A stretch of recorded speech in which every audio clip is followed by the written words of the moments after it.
കോടതി മുമ്പാകെ സത്യം മാത്രമേ ബോധിപ്പിക്കാവൂ. സത്യം സത്യം സത്യം. നേരത്തെ ആരെങ്കിലും ഒന്ന് കള്ളം പറഞ്ഞാ?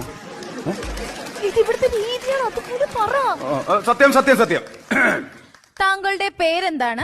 അതൊരു ചോദ്യം. നിങ്ങൾ ഇന്നലെ ഫീസ് ചോദിച്ച സമയത്ത് പറഞ്ഞു മംഗളഭാവന് 10,000 രൂപ വേണമെന്ന് പറഞ്ഞു. ഞാൻ തരാന്ന് പറഞ്ഞു. ഭാര്യയും ഭർത്താവും കൂടെയാണ് ബാധിക്കുന്നത് പറഞ്ഞു. അത് ഞാൻ സംഭവിച്ചു. പിന്നെ പറഞ്ഞു മംഗളഭാവന് തോക്കാണെങ്കിൽ 10,000 രൂപ തരാൻ പറ്റുമോ പറഞ്ഞു. ഭാനു, ഇത് ഇവിടുത്തെ രീതിയാണ്. പേര് പറ.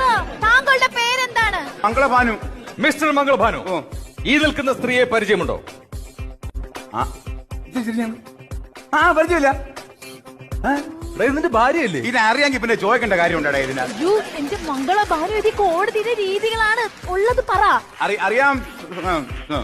ആക്ച്വലി എന്താണ് നിങ്ങൾ തമ്മിലുള്ള പ്രശ്നം? ആഴ്ചയിലല്ല പ്രശ്നം, ഡെയിലി പ്രശ്നമാണ്. ഇവിടെ കല്യാണം കഴിച്ചതിന് ശേഷം ഡെയിലി പ്രശ്നം. എന്റെ ജഡേജ് നിങ്ങൾ മനസ്സിലാക്കണം. അത് പിന്നെ ജഡ്ജി എന്നെ മനസ്സിലാക്കണം. എനിക്ക് ഇവളോട്ട് മുന്നോട്ട് പോകാൻ താല്പര്യമില്ല. രണ്ടും രണ്ട് പാത്രമാക്കണം. വേറെ പിടിച്ച് അന്നേ പറ്റൂ. അയ്യടാ, അല്ലെങ്കിൽ നിങ്ങളെ കൂടെ ആര് താമസിക്കണത്?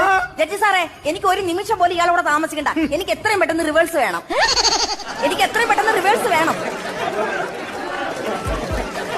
അല്ല, ഈ റിവേഴ്സ് എന്ന് പറഞ്ഞ അത് ഈ ഭാര്യയും ഭർത്താവും കൂടെ പിരിയുമ്പോ നമുക്ക് കോടതിയിൽ നിന്ന് ഒരു പേപ്പർ വരൂല. അത് കേട്ടാ, വിവാഹമോചനത്തിന് പറഞ്ഞതാണ് റിവേഴ്സ്. ഇതാണ് വിദ്യാഭ്യാസമില്ല, വിവരമില്ല.